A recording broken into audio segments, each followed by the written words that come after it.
வணக்கம் நண்பர்களே.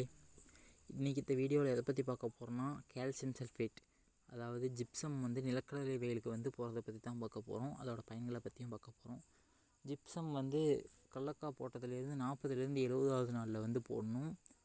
அது எதுக்காக போடுறோன்னா, மகரந்த சேர்க்கை முடிஞ்ச வாட்டி அந்த காய் உருவாகிறது மண்ணுக்கடியில் உருவாகும். அந்த உருவாகிறது நல்லா உருவாகிறதுக்கும் காய் நல்லா ஊறி வளர்கிறதுக்காகவும் போடுறோம். மண் கொஞ்சம் இலகுவாக இருக்கிறதுனால நல்லா மண்ணுக்குள்ளேயும் அந்த வேர் இறங்கி காய் நல்லா வரும். ஜிப்சம் எப்படி போடணுன்னா, கடலக்கொத்தை வச்சு மண்ணில் கிளறி விட்டு கொஞ்சம் கொஞ்சமாக தான் போடணும். நாங்கள் போடுறது தப்பு. நாங்கள் ஏன் இப்படி போடுறோன்னா, லேபரில் இல்லாதனால நாங்கள் இப்படி போடுறோம். நீங்களும் இப்படியே ஃபாலோ பண்ணாதீங்க. ஜிப்சம் இலையை சுற்றும் எரிச்சிரும்னு சொல்லுவாங்க. அதெல்லாம் பண்ணாது. செடியெல்லாம் எதுவும் ஆகாது ஜிப்சம் இலை மேலே பட்டால். ஜிப்சம் மேக்ஸிமம் தனியாக யூஸ் பண்ணுறது தான் நல்லது, எதோடையும் கலந்து வயலுக்கிடாமல்.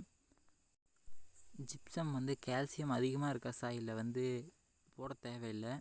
அதே கால்சியம் அண்ட் சல்ஃபர் டெஃபிஷியன்சி இது ரெண்டும் இருக்குது. சல்ஃபரும் கால்சியமும் குறைபாடாக இருக்க நிலத்தில் கண்டிப்பாக போட்டால் பயனுள்ளதாக இருக்கும். அது மட்டும் இல்லாமல் பெரிய காய் ரகங்களில் அந்த பருப்பு நல்லா பெருசாக வர்றது கஷ்டம்தான். அது ஜிப்சம் அப்ளை பண்ணுறதுனால காய் பருப்பு எல்லாமே பெருசாக வரும். நல்லா காயில் பருப்பு ஊறி நல்லா ஃபில் ஆகும்.